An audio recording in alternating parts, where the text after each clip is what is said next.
Delhi public स्कूलचे Seawoods मधील Delhi public शाळा आहे त्या शाळेचे 2 ड्रायव्हर बस ड्रायव्हर हे गांजा पिताना रंग्यात पकडले गेलेले आहेत। माझ्याबरोबर सूरज कोकटे आहे, त्यांनी आणि त्यांच्या काही मित्रांनी त्यांना रंग्यात पकडलेलं आहे आणि त्यानंतर त्या दोन्ही बस ड्रायव्हरला हे शाळा प्रशासनाकडे घेऊन गेले आणि शाळा प्रशासनाने त्यांना दमही दिलाय आणि त्यांना जाब विचारलेला आहे आणि त्यानंतर हे दोन्ही ड्रायव्हर पळून गेलेले आहेत। तर आपण बघितलं असेल की अत्यंत गंभीर विषय आहे। तर मनसे आता सध्या येणारे पोलीस स्टेशन मध्ये आलेले आहे।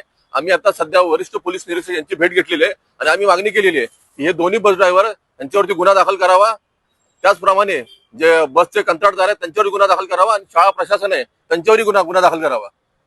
आपण बघितलं असेल की काही महिन्यांपूर्वी की दिल्ली पब्लिक स्कूलच्या एका 5 वर्षाच्या मुलावरती एका बस ड्रायव्हरने लैंगिक अत्याचार केले होते आणि त्यावेळी ही डीपीएस शाळेमध्ये खूप मोठं जन आंदोलन उभं झालं होतं आणि त्यावेळी हे शाळेच्या तमाम पालकांनी आरोप केला होता की तो जो बस ड्रायव्हर आहे तो गांजाचं सेवन करायचा, पण त्याची त्यावेळी शहानिशा झाली नाही आणि त्या बाबीचं आपण बघितलं की शाळा प्रशासनाने हे इन्कार केला होता। पण आता ह्या गोष्टी समोर आलेल्या आहेत। तर आमचं म्हणणं आहे आणि त्यावेळी सर्व पालकांची हीच मागणी होती की ह्या ढिसाळ कारभाराला जे जबाबदार आहेत मुख्याध्यापक, त्या मुख्याध्यापकांचं निलंबन व्हावं। पण जे मुजोर शाळेचं वरिष्ठ व्यवस्थापक पण आहे त्यांनी त्या मुख्याध्यापकाच्या पाठीशी उभे राहिले, त्यामुळे ते मुख्याध्यापक अजूनही तसेच आहेत आणि अशा नालायक मुख्याध्यापकामुळे शाळेचं प्रशासन हे ढिसाळ प्रशासनामुळे आता हे अशा घटना वारंवार घडत आहेत। तर आमचं म्हणणं आहे की ह्या शाळेचे जे मुख्याध्यापक आहेत त्यांच्यावरही गुन्हा दाखल व्हावा आणि जो जुनं प्रकरण आहे ते जे पॉस्कोचं प्रकरण आहे त्या प्रकरणातही या शाळेच्या मुख्याध्यापकावरती गुन्हा दाखल व्हावा।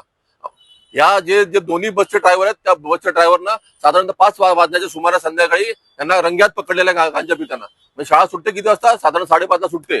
म्हणजे हे दोन्ही ड्रायव्हर गांजा पिऊन बस घेऊन जाणार होते मुलांना नेण्यासाठी त्यांच्या घरी। आपण बघतोय की किती गंभीर बाब आहे आणि मुलांचे जीव हे असे जे हे आहेत गांजाडे आणि शाळेच्या ढिसाळ प्रशासनामुळे धोक्यात आहेत। त्यामुळे आम्ही आता मागणी करतोय या सर्वांवरती गुन्हे दाखल व्हावे आणि जोपर्यंत गुन्हे दाखल होत नाही तोपर्यंत मनसे शांत बसणार नाही। मनसे याचा पाठपुरावा नक्की करेल।